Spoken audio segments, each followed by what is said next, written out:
Welcome back. We are joined in this segment by another champion, Stuart Carrihill, the Hilton Head Open champion for 2012.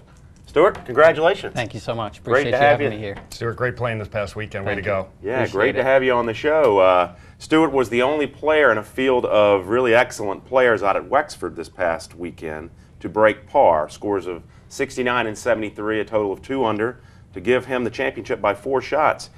Before we get into your round and winning the championship, actually, tell us a little bit about who you are. I understand you're not from around these parts, as they say. No, originally born and raised in Zimbabwe. Moved here 11 years ago in 2000. Whole family moved. Original stop was Fort Lauderdale, Florida. Played 1 year of high school golf there. After that, got recruited to play golf at Charleston Southern.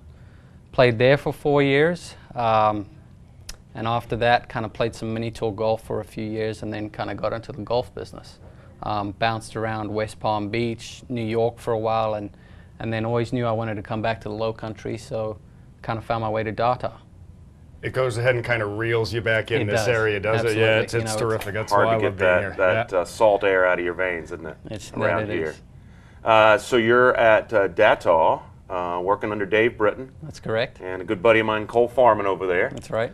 Not only are those 2 beautiful golf courses over there, but you got a great membership, beautiful facilities over there. So, you know, it's one of those hidden gems, I think. Absolutely it is, and not too many people know about it, but it really is a great place. And you had mentioned, before we get to the tournament, you had mentioned to us that golf has just always been something that you wanted to do as a profession.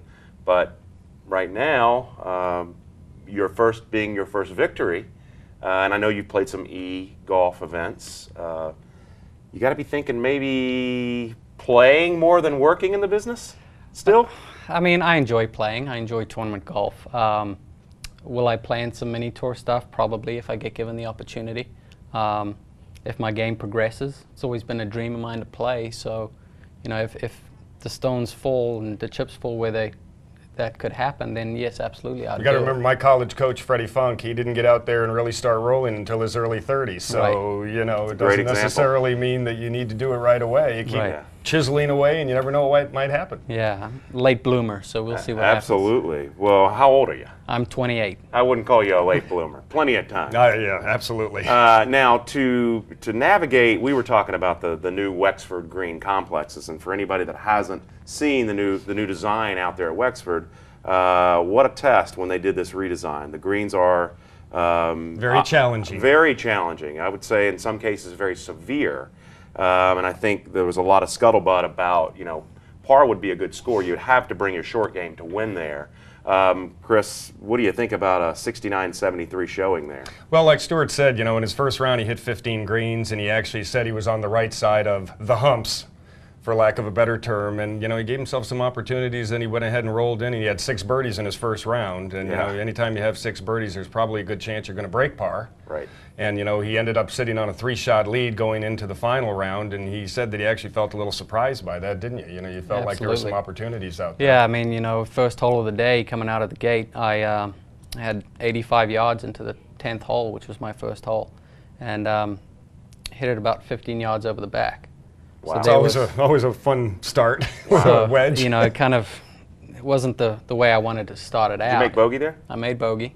And then I 3-putted on 6 and had a regulation chip shot on 7 that I chunked and made bogey there. So which is easy to do around there because they've gone ahead and made the complexes around the greens. They've cut them very tight, and anybody that plays knows it certainly isn't hard to chili dip a wedge out of a tight lie. Absolutely. Right. So, you know, I felt that there was a lower score out there, honestly.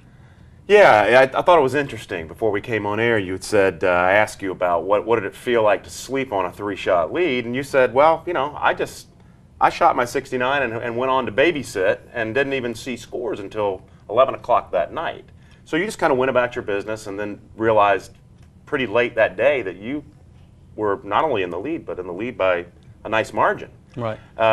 Having never slept on a lead myself, I wanted to maybe tell our viewers what the feelings were like. You know, it was initially a shock. That you were ahead by that many. Right. I honestly thought I'd be trailing, and honestly probably would have been more comfortable trailing. But you know, I kind of went to sleep and got up the next morning and just kind of went through the motions of a regular morning.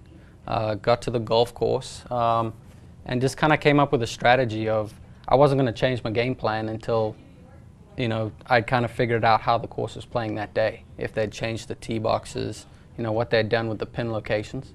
And so, you know, honestly, I was pretty calm. Let's talk about going into the back nine. You get to number 10 tee. Yeah, what happened you're there? up by half a dozen. Right. You're up by 6. Okay, let's go. 10th tee, you got up? Well, honestly, 10th tee, I'm standing there knowing that I'm up by 6 and considered not hitting driver. But for whatever reason decided to pull driver, and honestly, I think I kind of relaxed a little bit. And hit one way off the toe and looked up, and it was diving left. And diving one of those left. kamikaze snap hooks, yes. Yeah, Everybody we all that plays the familiar with game has that probably shot. hit it. Yeah, and just got lucky to get a good break and found the ball, punched out, and hit it on the green and two-putt and walked off. So you know, there you kind of identified that was actually a good bogey. There are such things as good bogeys, especially when you're leading a golf tournament. I've had good doubles before that. Yeah, good bogeys. no kidding. Me too. So did making a good bogey, did that kind of settle you down? Because sometimes bogeys do wake you up. They get Yeah, I your mean, attention. it woke me up, and you know, my old golf coach always said that, you know, you make one smart decision that kind of sets the tone for the rest of the round, and you know, the punch-out shot was probably the safest and best decision I made, because I actually had a chance to kind of hit something a little bit more aggressive, but you know, with a 6-shot lead, decided just to knock it out and left myself 200 yards into the hole and just walked off with bogey, which was, like you said, was a good bogey. And just so our viewers know, I mean, this really wasn't Stuart's first time of playing well in a golf tournament. He was an all-conference player for the Big South when Dustin Johnson was an all-conference player at Coastal Carolina. So yeah, no question. It's not as though it was exactly his rookie Brings a little voyage around. pedigree into this tournament. Well, Stuart, it's been a pleasure to have you.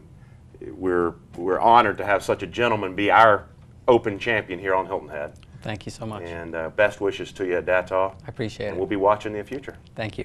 Folks, that is all the time we have this week. Thanks for joining us, and we'll see you next week.